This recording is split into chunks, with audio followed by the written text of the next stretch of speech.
Nako tanga EPT. Tata DJ Makas Oyoyebi. Ok, tanga.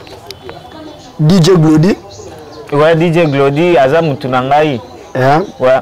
DJ Abdul. Hein? DJ Amadou, Zo Abdul.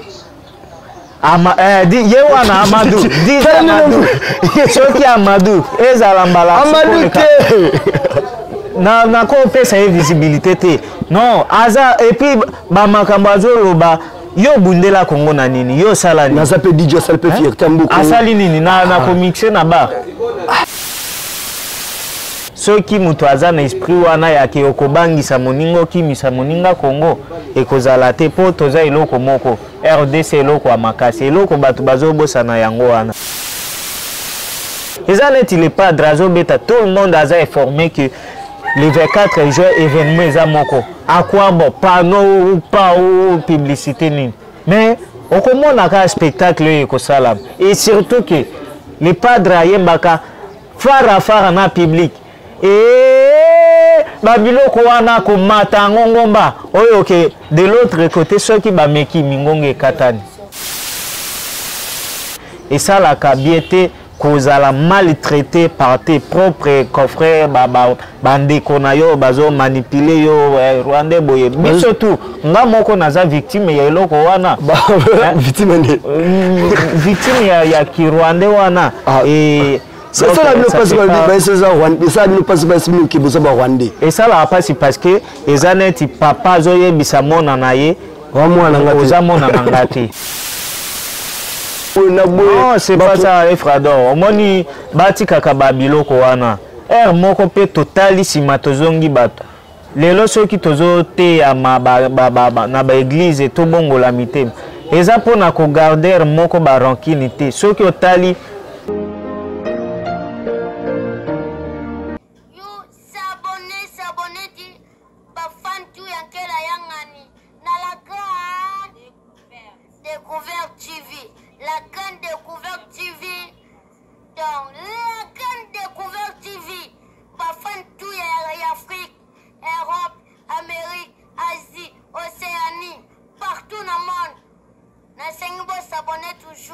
s'abonner à la grande Couvert TV. Kuna reçoit comédie, kuna reçoit émission, kuna reçoit télé-réalité, kuna reçoit dans ma camion c'est les Kaganamboka, on reçoit en haut. Oh, continent Nabiso, Africa, pays Nabiso, RDC, Captain Nabiso, Kinshasa, chaîne Nabiso, la grande Couvert TV. Tezagayango mokoe, tezayango mokoe, yomutoza na France. Il faut s'abonner, yomutoza na Amérique. Il faut s'abonner, yomutoza na Asie. Il faut s'abonner Afrique et Europe. Il faut s'abonner Amérique, s'abonner toujours. Black is beautiful. Merci la surtout la grande découverte. Merci la message toujours que soutenir Efrador mon na bino 100% solo toujours na carte internet donc muto aboya pole muto sa ka musala na voie normale sans oublier na pesa ba merci na ngala batu oyo batara ngalo boko donc na mona DJ Charmac depuis Ilambias na mona maman na ngana Deji Molato na mona partout le grand wenge dans la carte le grand wenge na mona mon vieux bivé singolé motema maman géré donc tellement que vous êtes belé donc to solo toujours comme solo mboka moko na bino on mesana toujours tant to mesana ko solo toujours comme d'habitude azam mbala libosote ayaka plusieurs fois na kombe ya Bruno Kanda yende tukovanda tukosolani masolo oyo conseiller makambo ya musique ba actualité ozoleka na mboka na biso ya Congo parce que ezala ba sujet mingi oza awa photo solo ozo conseiller ba actualité ya mboka na biso Congo e conseiller makambo ya musique boni ndeko nanga Bruno Kanda wa Efrador sa te kimia na ngolo nzambe kaka ndenge na lobaka sanzambe mobulu parce que bato ebele batiaka priorité na biloko ya mokili mais biso totiaka priorité na nzambe yango ndo omoni ke azo renouveler bolingo wana ya kobatela biso jour et nuit tout va bien. Obike zo pina fandi buya mobi yanga na bingo ka news mobi na bingo buno tsanga pina confusion makasi. Efrador yo kutu base zo lo babongo bongo babonné à la grande découverte ba lo banini. bongo DJ Shamak ya Olobanini. Ah, le DJ Shamak fort oui. Ah, wada mutu na ngai. To fande la skono ngwende non. À part ça, qu'il y a ba question les ala ngambi ya ni kozala yo. Effectivement. C'est seulement mikolo vraiment qui a olé kaka na la grande découverte. C'était personne ba bonino na la grande découverte par rapport qu'il y a ba déplacement, ce que déplacer qui to so zaleka awa to faut ba iba non. Wa na zalaki nazaka awa et sauf que njo te déranger muke po to zape ba ime. C'est normal et tobe là. Et même maman Nadège Molato depuis États-Unis a Salakinga ba soutien vraiment yomoko yebika kasa ye mobulu trop et sinon on est là toujours travailler pour na copé ça les meilleurs juste moi distance et kotaki mais sinon ba bonenyo so ya la grande découverte baza ya ko sepela po ba moni lisusu Inos de Brino Afro Congo #1. Ah Tigre charge na ba charge. Merci toujours à tous sur la sconie sur la musique. Donc on peut se merci sur l'ingénieur Nangamoko sénateur Yini Simbara Efrador. Sénateur Lutete. Ngana benga kaye HB. Ouais donc yé Simbi Masola machine. Masola machine il est réalisateur le plus frais. Talaka mobile azo benda beauté bo. Alekine biso ko tuba o. Depuis nous kanda. Boni basango ya Inos B. Ouais, le Molodo est leader Mutuatika musique urbaine internationale. Na défaut mais na dégâts donc na minute azana kini azonga ki lobby parce que azalaki na invitation privée ya président ya Guinée équatoriale Bazalaki pena héritier wata donc Zalaki très bien et tout s'était bien passé ba salaki prestation ensemble na wata et puis azongi na minute yo azana kini pour ni kaboza so bo déplacer bo bakaka invitation ka présidentielle et que ça peut un individu ko benga peka té non la pour ko tsaka ba bandi ko super mal à l'aise présidentielle non seulement il y a présidentielle parce que nani Jennifer Lopez Aza présidente était donc ma grande personnalité vu que biso to travaillaka na bato ya valeur ba homme de valeur de sala kake ba invitation kaka ya minen par rapport ya ba mususu oyo ke ba invitation moko ozoye bata muto abengisi ete ti wala bobe mais biso pe tout mona ki ke ba musupe ba bimé ba sel ba tourner na ba opeka na Afrique ba lo baté ya bino bokeka Guinée ya pamba mais tu vas permettre les animes. Bon, non seulement pour na komitombola, ko se voter, mais valeur ya Molodoy batu bakoye bango ba oyo bazoye ba gloire à Dieu ba oyo ba yebite bakoye bango plus tard pour Afro Congo eza musique oyo yeye ko révolter les lotos ala na opportunité ya côté ka image ya Congo par-ci par-là. Bien que ba bitumbe ezali ba contradiction tato non congolais te boye mais sinon eza une musique qui fait la valeur ya pays na biso na niveau international et puis ba muto bongo aza à protéger pour ceux qui batu bayeba États-Unis non seulement pour na force na bango mais aussi pour na culture donc culture ya ba américain eza ko impacter le monde entier wana muto akoboya te non seulement ba américain même ba indien mais pourquoi pas nous aussi les congolais toteka image ya mboka na biso d'une manière positive par-ci dans le monde et par-ci par-là donc et pesa que na Congo pe batu baza capable ya ko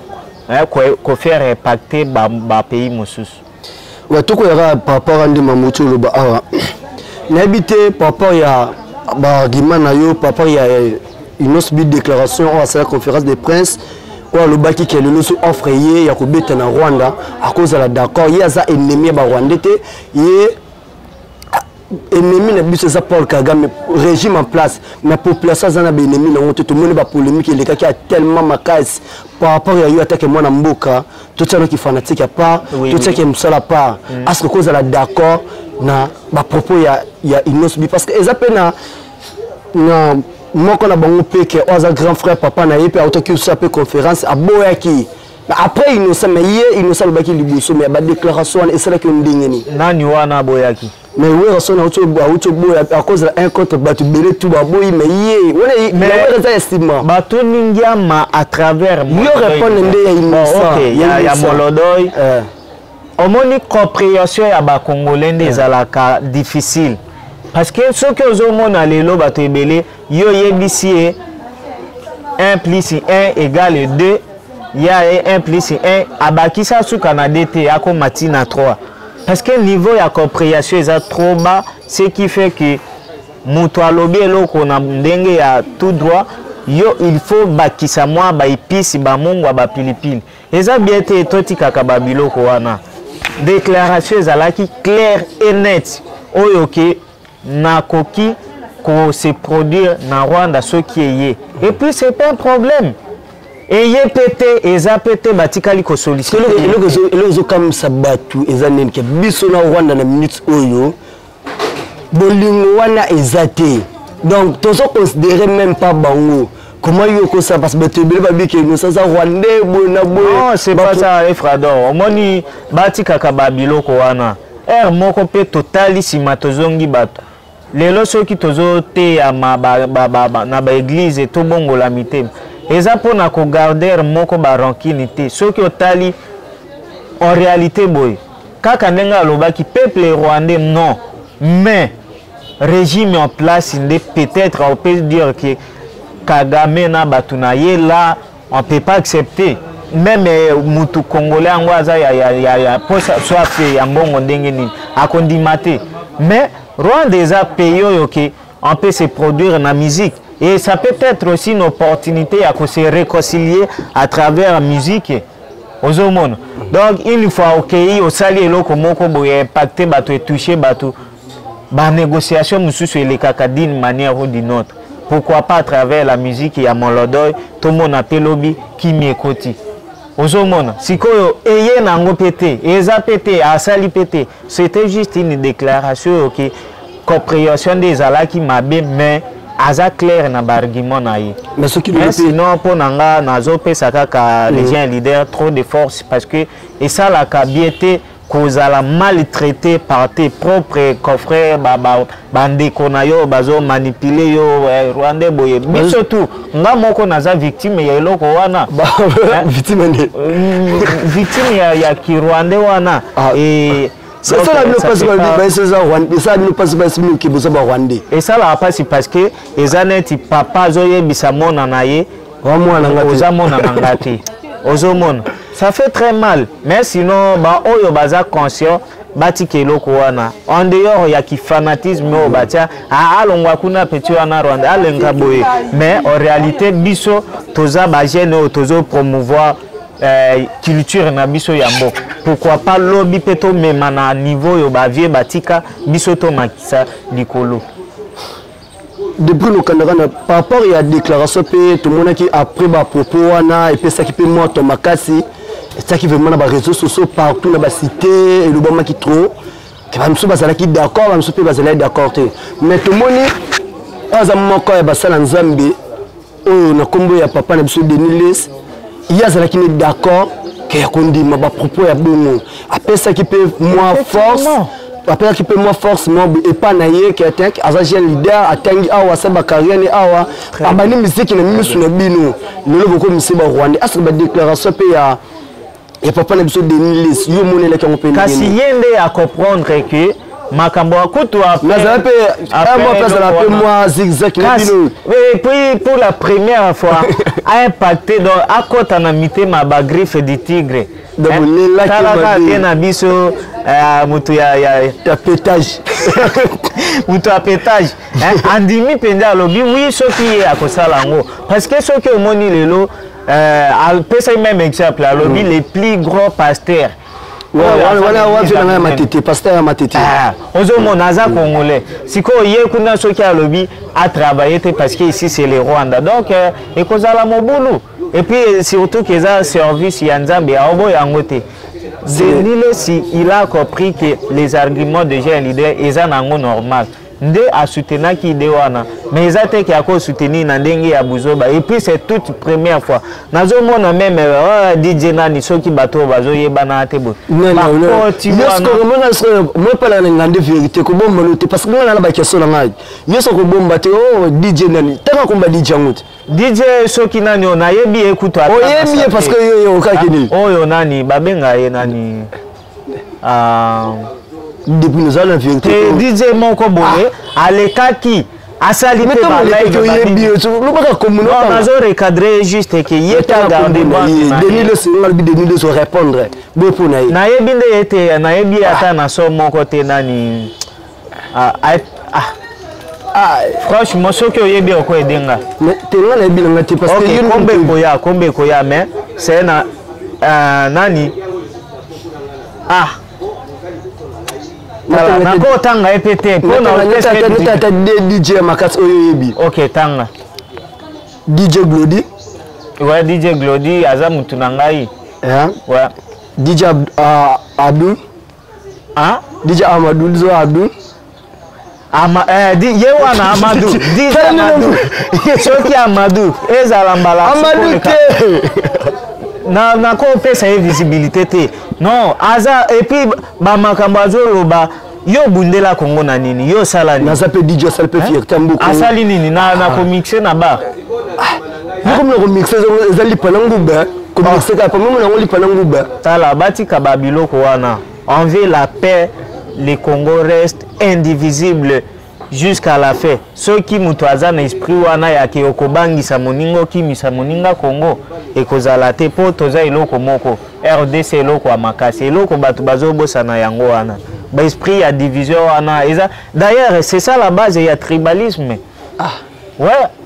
on musique qui écoute c'est ce qui tribalisme mabe eza mabe yango nde eloko tozoboya Efrador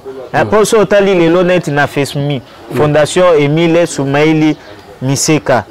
bato wana bazo soutenir kaka na côté ya est azobundela banjela ya Shabunda donc c'est l'unique que moto azo travailler pour l'amour ya pays FESMI ponga pe a bientôt nazo kota kuna depuis na katsote ce qui obito qui est le côté tribalisme oui tout qui est côté tribalisme au moins que binonde bois makasi na ngo parce que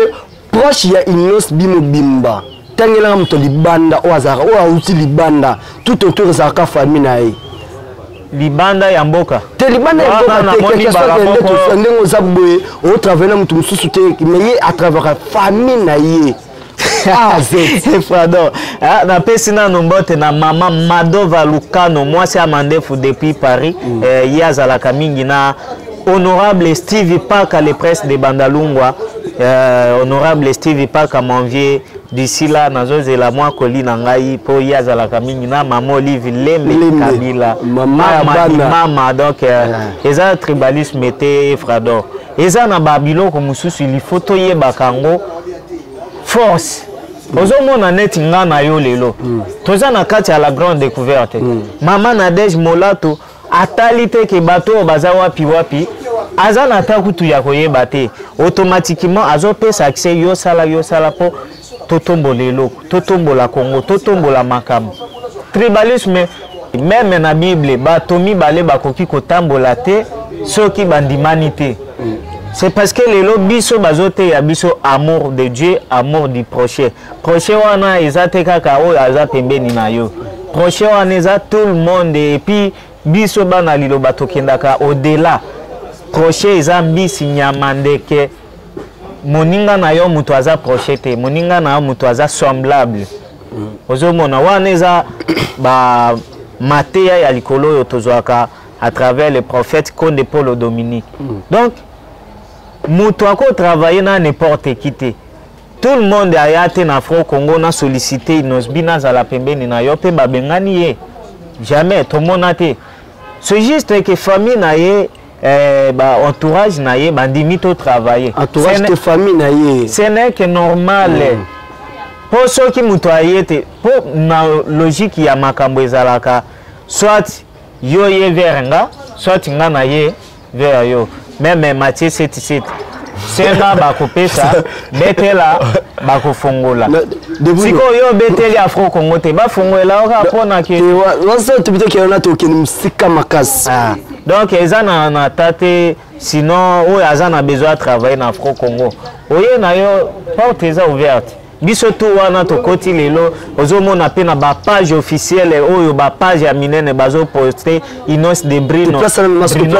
na sepele makasi na komona yo donc kasi Afro Congo ba makasi na don vraiment makasi kaka ba parti wana succès futa te bozali makasi kaka ba parti wana mais côté mususu bo makasi te makasi kasi visibilité yango wana oyo bato bazo kaka internet te omoni ba page wana oyo ba poster bapo ebele bazo dire melono à travers Kofi de Braza ponga pe banomenga Inos de Braza donc Inos de Braza ok ne partout sur internet dans 2 minutes kaka o me peut expliquer par rapport entre Kofi de Braza na vie na biso quoi donc pour rapport moi ba réaction na tant que patriote vraiment place wana vraiment pour na Kofi de Braza nous tous on était dessus comme on a qui netinga personnellement pour ebanda ko kanisanga un jour pe Inos a décidé désormais tout le monde a eu.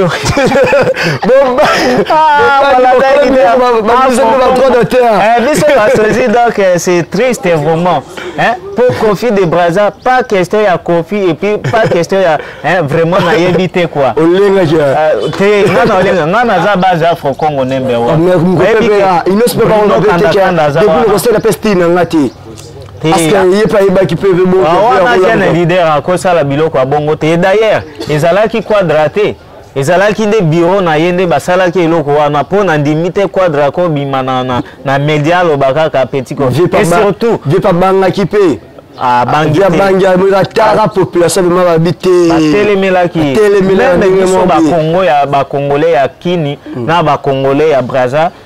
Moutoua sepela qui n'a pas été. Heureusement, nous saison dans le calme, donc trop de courage à Kofi de Braza et puis Quadra bomé la petite na yo moto kaka ndenge ba seka tout kaka Quadra bomé la petite na yo donc ouais bon laisse le bilo pe ba to ça la bastille ba to lenga pe fort te wana bastille ba to ezati mutu nyonso aza idole ya mutu moko oui donc bien depuis nous ah vraiment na tout ça fait une vérité. Vérité, polele bosolo na internet donc calme naza calme nga naza mutu ya kolenga lenga te Afro Congo eza mokuwa moko babiloko oyo etali intimidation epa na biso ekotaka te po to akuba bangisa ah petit mukebo ya sala nini or que ezala pembe na peso mamela mai na peso mamela po loko na tuna pona ngomoza te kopesa ngama ite po Syrie de Brésil opesa ngama Syrie de Brésil ba mai ye déjà de robinet kosa quoi c'est Pericel wana mutu na ngai opesa ngama ina mela na besoin po ya yo peut-être ekozala po éliminer nga ozomona depuis le kanda boni masango ba promotion stade Martyr pap ndongo monela on do lingio melisanga mai ndio wana tuni na kaka menana keso na ngeza na kati Efrador OK stade de Martyr donc le 24 juin bana babete non le 24 juin Jésus de nuance banani bakobeta le 24 juin banani bakobeta na tuni nani ki akobina tuni baoyo bakobeta le 24 juin eza jet set na faire rigole nous zara mutu les zara numéroté. OK de l'autre côté Nabiso Afro Congo number 1 le 24 juin toza na couleur café na Belgique. Donc avec le 24 vous déplacer ouais et coïncider même date et un festival moko na bien le 24 vous déplacer to déplacer te ou bien ya koki mandenge na tuni le 24 vous peut déplacer molodo ya ko déplacer mais biso ba griffe ti tolingana ni te molinga vete viena le 24 vous via bete mabino bo déplacer rebotulo aza premier rebote ya beta ka tolo wana viena ye yebe mama na bango yo beta ka tolo viena yet le 24 vous kimi bokima te ezalaki depuis kala na Belgique eza festival ce qui vient tenga kombona ngazala nani faire ça tenga komba innocent ngazala atangaki déjà bien avant atangaki rebo na Fabregas bayebi ok tokoki maté mais ba griffe le 4 juin et kozala donc dégâts bato yo babibisa stade de martyr boya komona ndenge Jésus de Nias azo réparer mais na boso na rappel le 24 biso na municipal pe kuni oyinda webi municipal wana kuna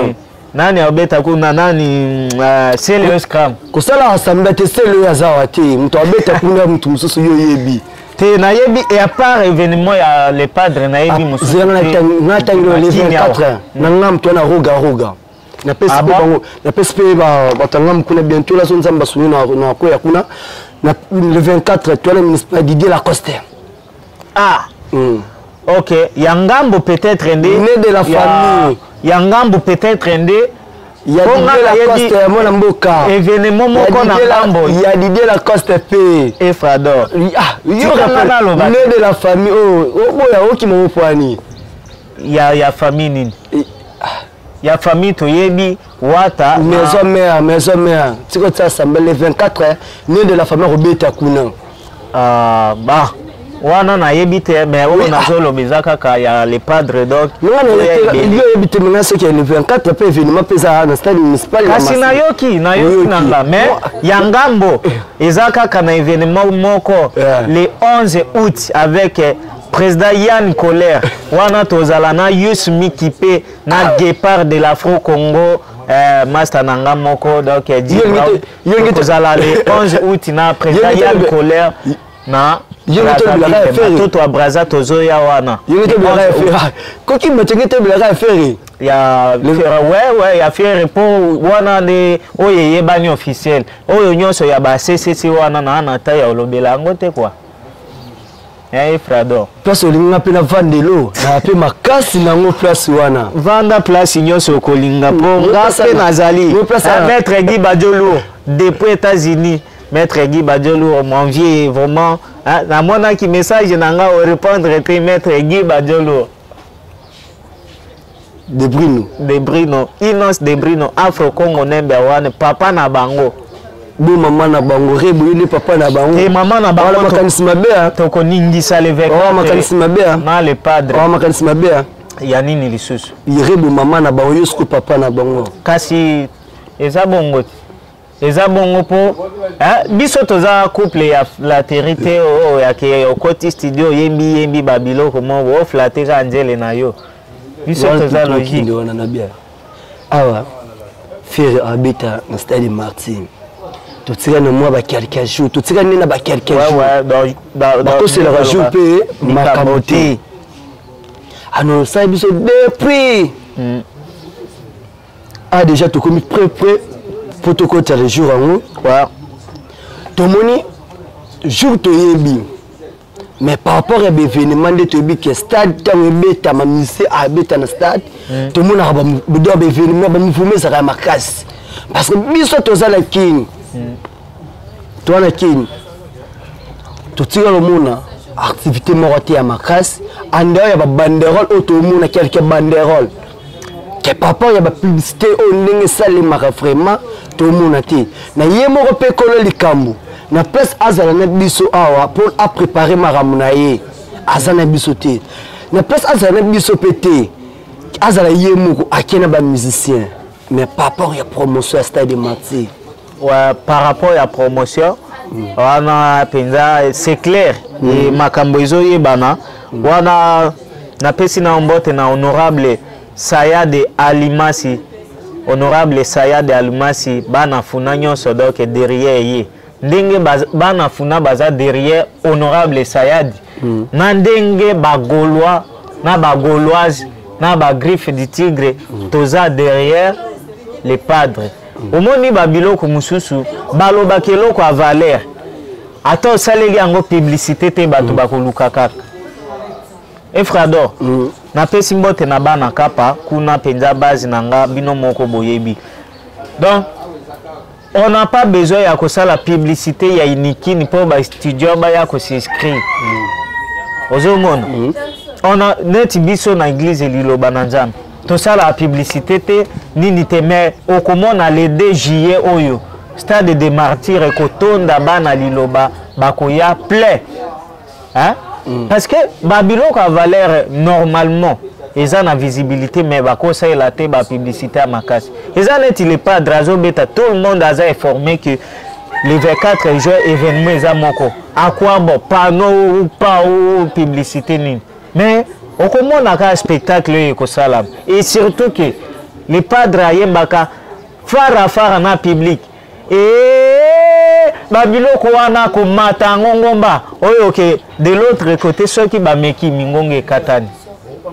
ou soit autotune faut ezala wana po ameka koyemba ata mwa muke hein donc ça autotune muito alokufa ou bien oh bien anga Félix wanze kwa lobby mais bazoko ça ba instrumentaliste bazoko ça na sima or que machine ndezo yembela DJ azo mixer donc c'est pas bien vraiment et boya ko savourer la bonne musique publicité ou pas tout le monde a informé et là quoi malamu ils ont besoin de publicité pour et ça l'impact ou bien ils ont valeur nzambe sungai nzamba sungi yo déjà nzamba sungi yo déjà donc est-ce que na concert à faire pour la sponsor déjà oyo yebi déjà baza bas sponsor bon au moins sponsoring eza li solo ya cuisine interne ndenge balobaka tout le monde va banderole les hommes et marti partout tout le monde va sponsor à makasi mais tout le monde va sponsor effectivement mais eloko eko s'afficher na si major wana yeba ke eza sponsor abini ko comme ça jour au jour donc ou pas. D'ailleurs, on n'a pas besoin de sponsors. Ceux qui ont mon sponsor. Oh, bon, Olingi, au sombi de tomates, papier au billet. Au sombi ngouba 500 papier au billet. Bon, on Olingi. Non, parce que ceux qui, tout le bel logique et sponsor, et Sengika Kate, les padres Luka, ceux qui sont sponsors à Bayete, c'est que l'organisation est déjà dans les bons. Ceux qui m'ont na soutien à Makasi, net, Inos de Brino, Azo Lukaba soutien na minitio. Ceux qui soutiennent été. Nako forcé pété. On a ça la pona se pelisabatu bien mutumoko boy. Atie l'autre côté pour sabatu ke ba sponsor ba yebelo bambi ka ba logo. C'est pas bien. Donc ngana to yebi ba stade to mona be événement ou to le kana ba stade de martyra. Ya barena ya malam. To yebi nyoso. Ya mabena ya malam. Est-ce que nous avons la stade de martyr wana? On dit que faire un bête plein, un bête plein musique bien. Pour le tout bas ça wana plein nous. Bon qualité eza pour na qualité na quantité eza des choses différentes. Il faut batu baye bakango faire rigoler que ça la qualité aye que ça la quantité. Wana eza iloko liboso faut bon retenir. Ce qui a sali qualité eza du point de vue musical, donc instrumental, lumière et emplacement, pas zéro mot. Faut boye bango que muto akodaye. Donc boyakak. Et puis point de vue quantité et un nombre d'engozolo. Ceux qui les l'ont fait l'opérateur de la rumba congolaise. Et pas ça l'événement, il y a bon. Yo assure qui a bête à piak. Pour tout le monde, la distribution de billets, ils ont fraction numéro 1. Faut boyer Frador. So kaboli ba billet au félé, ils ont la fraction. Donc boya kaka ba tout nyonso balinga la bonne musique, bokozala jamais déci pour biso na les padres tokozala wana. Et donc on a profité pe ko benga batu nyonso balinga la grande découverte bo s'abonner puis bo landa ba gag nanga ba vidéo nanga nyonso na ba page nanga officielle Brino Kandakanda Facebook page nanga et puis Inos de Brino sur TikTok et Instagram. Nazungelo. Merci na maman nanga Mélanie, maman ya Bulingo, maman ya bana donc maman Mélanie Kabila Ngoy. maman sociale maman asala ke bana bazala bana bapema donc pesi mbote na pesi mbote na mwasa kitoko Naomi depuis Allemagne Naomi Maya depuis Allemagne vous êtes tellement belé au mesana toujours Olanda Efrada depuis nous tokomi dire na mona suka parce que TV zango donc tu as appris pour le rejeter ils ont question mo et vous pas Dorcas atuna kinga atindela kinga de na no sake Dorcas depuis na Ilambias Dorcas na Ilambias acha kanga makelele fort ye atindi question ana atindinga question mabina tuna wabu ana sepela na epo eza eza pe pamba question eza bana pe na sorte bien sûr solo le ngote babi ko banda na ba wendo oui sina kilelo ba leader rebelle ba star rebelle ba yembela basi na ba nzembo la base de Vanzem, tout le monde a eu raison à Yemba, tout le monde a JB puis à Yemba, tout le monde a raboué Fali pour pas Yemba, tout le monde a raboué Maestro Fab grâce à Yemba. Bah tout le monde a capable de regarder ce que pour l'année il n'ose bi à Yemba à rebooter. Ah! Donc c'est n'a pas essayé non non botte question na isa bien na sepeli nango et puis ceux qui na aye Njembo ezate parce que Rebotulo aza star yende ta nazolo ba chaque fois eza yo lo maman na bango eza po na minute côté musique congolaise côté féminine côté wana mutu susu azate à part Rebotulo mais il s'appelle Bazaling. Ah, tika biloko wana. Tika biloko wana frère. Mais Melissa Bazaling. Bakufa plein émission vraiment lingina le latonine. Ozo la mutsama ya miso nanga. Bomo sa nani, mosa gezo baketi. Azat muto azate. Et puis ce qui nzembo ezate c'est parce que bayembelaka mwasi na condition. Soit au salier mabe moko boye au lamuki po oboma moto au côté studio ok ko flatter et kunana ba maloba bilengi wana tangue ko bima boye ayembeli mwasi na ya or keza une manière ya ko réparer na mabe ya salaki po bon ngana encourager ka yango po eza une stratégie ya ko se réconcilier po place nyonso mabe ezali esenga ka réconciliation na pardon et puis harmonie ekota po soki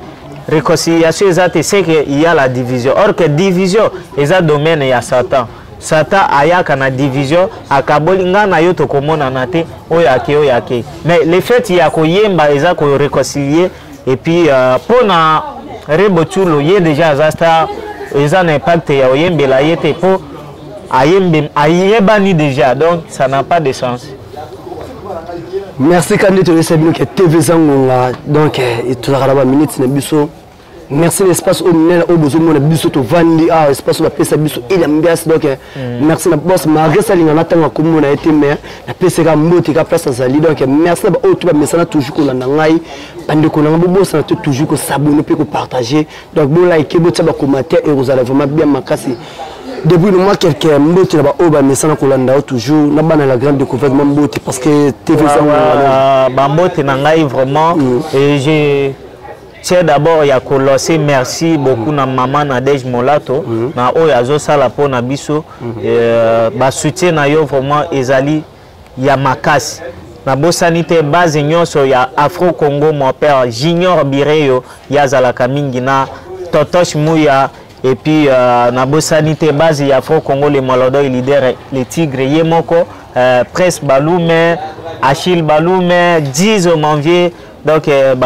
soutien na bino ezo sala ke petit na bino visibilité zo mata toujours Bruno Kandakanda Inos de Bruno et puis na bosa ite ba master nanga Rigiane ya banda ya CRPM Charles Lutupa Jérémy Longa Richel Bonyongo Cyril de Brésil Maître Guy Badiolou encore une fois et puis honorable Sayad Fondation Emile Soumaïli Miseka et puis na bosa nite ingénieur, sénateur Loutete, sénateur Loutete, Moutatika caméra na défaut. Mbok électrique. Mbok électrique.